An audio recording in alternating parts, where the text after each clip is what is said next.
Down here where the steers are now. See all them turtles swimming off the bank. There's one still on that limb there. It's getting close to 70 degrees out here. Cows are in the shade, turtles are out, frogs are peeping. Almost like spring. Supposed to have a cold snap hit Sunday.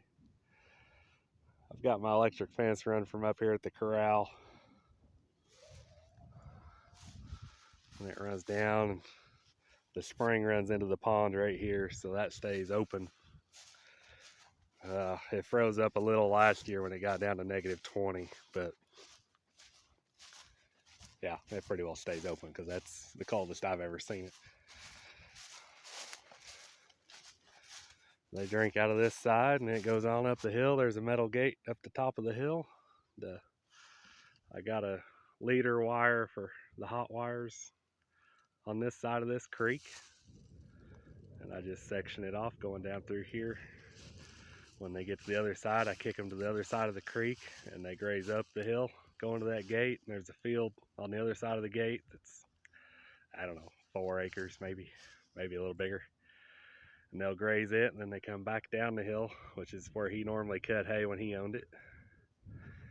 This is the poorest part of the property, this and that little section on the other side of the creek right there, where they cut hay. The rest of it's got limestone all over it, and you couldn't really cut it for hay. So they'd cut the hay and then turn cows in to graze the rest of it, but that's where most of the nutrients were robbed off of it. And then they come across this creek here and go up to the corral, circle again.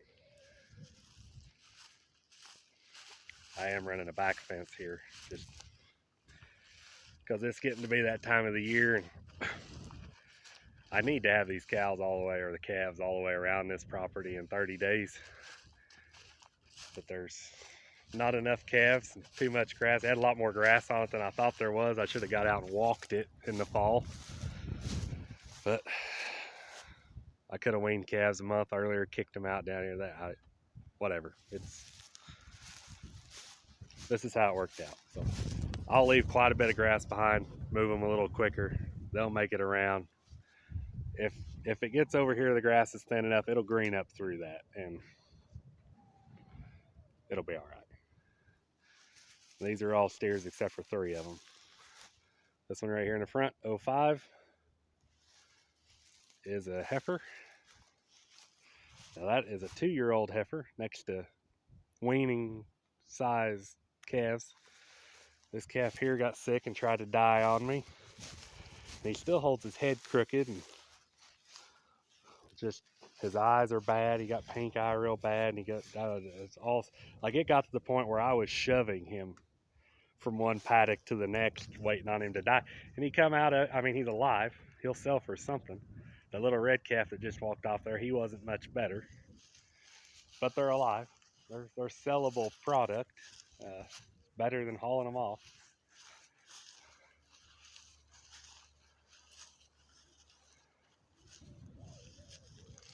There's 2 other heifers in here. Oh, there's one down there, that white face one in the creek. She's got a limp, fescue problems, stays pretty woolly looking.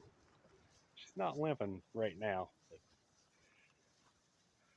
fescue greens up, gets the end to fight in it again, she'll start limping again. It's just the way it is. So she'll go to town with the steers. And that 42 right there, that cow, that's a heifer. 2-year-old, all 3 of them 2-year-olds. And they're the same size as the steers from this year.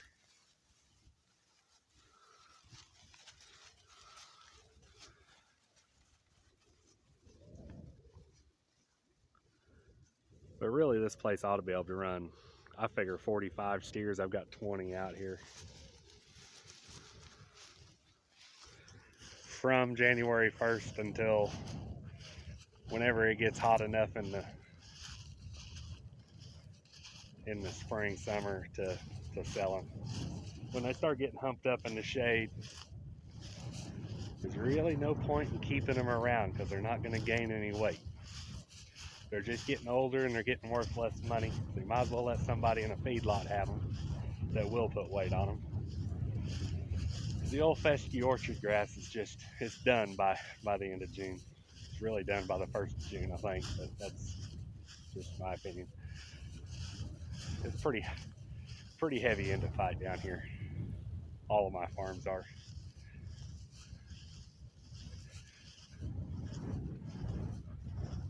But they look good. The steers look good.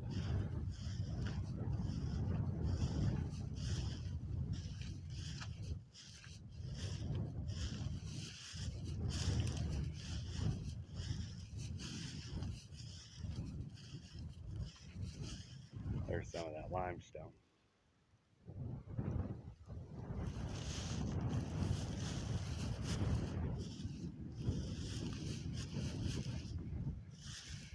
All this is wet. Just stays wet. Wet weather springs all over the place down here. Good for grass growth. Great grazing. I don't know why they even tried to cut hay off any of this place, but that's whatever. People like their toys. He had 80 acres. Less than 80 acres and has full barns full of hay equipment. A lot better equipment than I've got.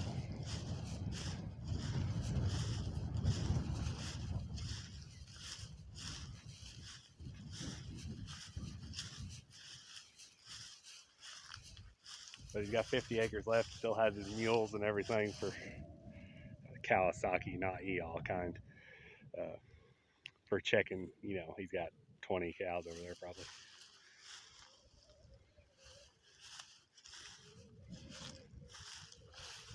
I don't know. Difference in a hobby and trying to make money, I guess. Trying being the key phrase there when you're talking about farming. That calf is just not very good. Not very good at all. And I said that about 5 of them last winter when I had them down here, and I was like, well, I should have sold them. I should have sold them in the fall before I put any more grass into them. And when I went to sell them in June, they brought good money. I don't know if they thought they were younger than they were or what, but they really did bring good money.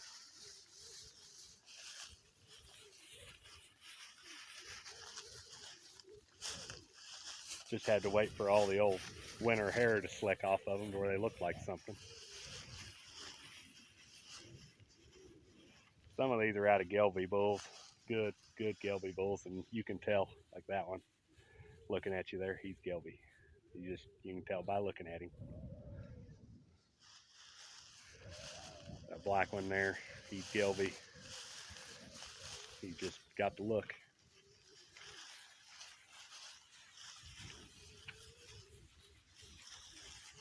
Which is probably what I'll use when I finally get my herd built up to the point where I don't have to keep all of my heifers.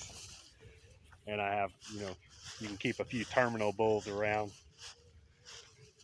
I've got a friend that raises really nice Gelbvieh bulls, and that's probably what I'll start doing. I'll start breeding black Gelbviehs to my red cows, and they'll make nice feeder cattle. Unlike that calf. That is not a nice feeder calf. He's rough looking. Anyways, I guess I better go do something productive today.